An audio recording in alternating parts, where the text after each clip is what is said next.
Baiklah, selamat pagi kepada semua murid-murid yang cikgu kasih sekalian. Apa khabar semua murid 5G? Tahun lepas cikgu mengajar kamu pendidikan seni, tapi tahun ini cikgu diberikan amanah untuk mengajar subjek pendidik RBT, iaitu reka bentuk dan teknologi. Jadi untuk pembelajaran kita untuk minggu ini, cikgu akan bawakan satu pembelajaran. Buku teks tak perlu sediakan dahulu sebab dalam presentation, dalam video ini segala maklumat cikgu akan sediakan dalam bentuk PowerPoint dalam video dan murid juga boleh melihat, menonton semula video ini untuk tujuan latihan kemudian. Ya, baiklah. Untuk minggu ini, cikgu telah sediakan satu presentation. Sebentar ya.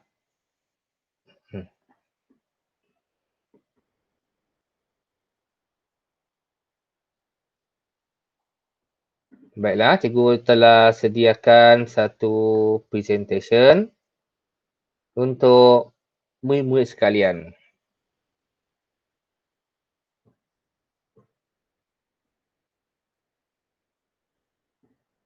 Baiklah murid-murid, untuk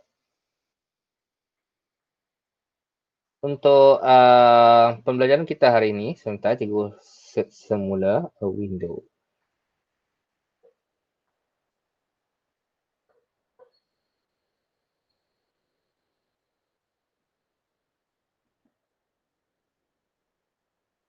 Sebentar ya.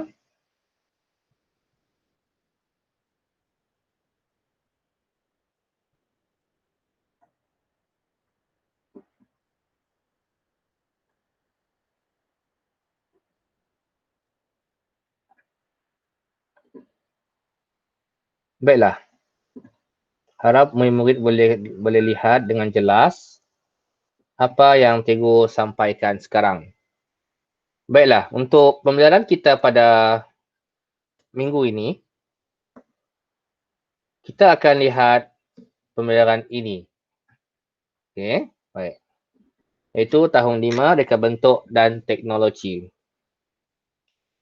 Yang pertama, tajuk yang kita akan mulakan ialah unit 1, teknologi rumah tangga.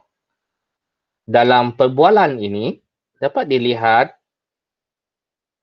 seorang budak perempuan mengatakan kepada ibunya, terdapat banyak sarung tangan dan corak jahitannya berbeza-beza dan menarik. Dan untuk kedua ni pula, ada pelbagai jenis mata jahitan digunakan bagi menghasilkan sarung tangan ini. Sarung kain pengelap tangan ini juga mempunyai pelbagai bentuk dengan corak jahitan yang berbeza. Jadi, sarung tangan merupakan artikel jahitan yang dihasilkan menggunakan fabrik melalui proses jahitan, sama ada jahitan mesin atau jahitan tangan. Terdapat banyak artikel jahitan di sekeliling kita. Okey. Dan soalannya, apa yang anda tahu tentang fabrik? Fabrik bermaksud kain yang diperbuat daripada benang yang ditenun.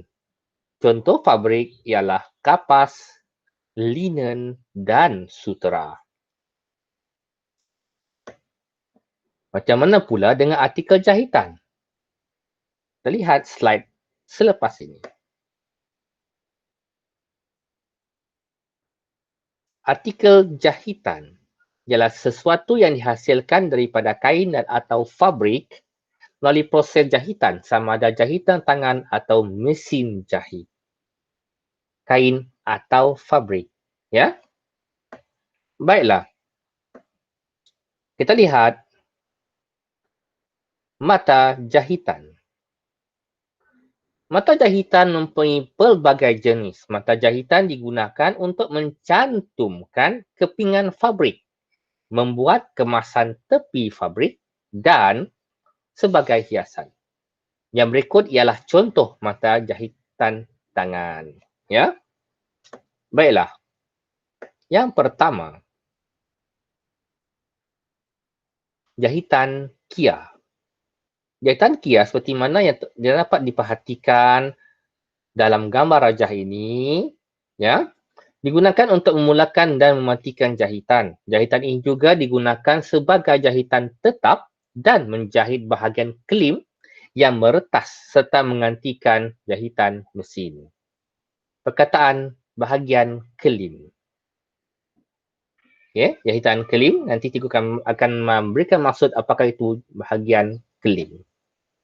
Yang kedua, ialah jahitan jelujur halus.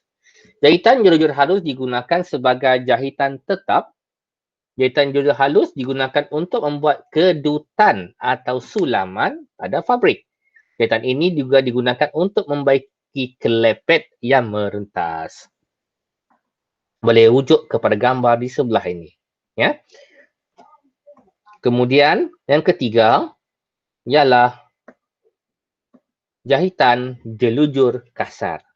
Kita lihat gambar rajah di sebelah ini yang berwarna merah ini, ya, warna merah, digunakan sebagai jahitan sementara untuk menetapkan kedudukan atau lebih fabrik semasa menjahit.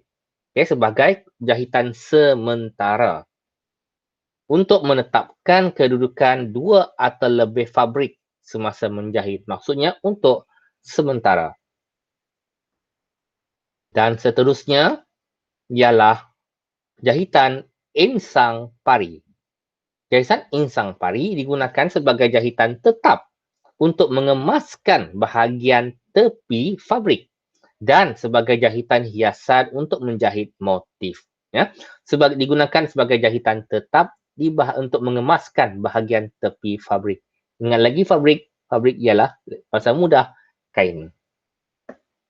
Kemudian seterusnya ialah jahitan sembat. Jahitan sembat digunakan sebagai jahitan tetap untuk menjahit bahagian kelepet atau bahagian hiasan.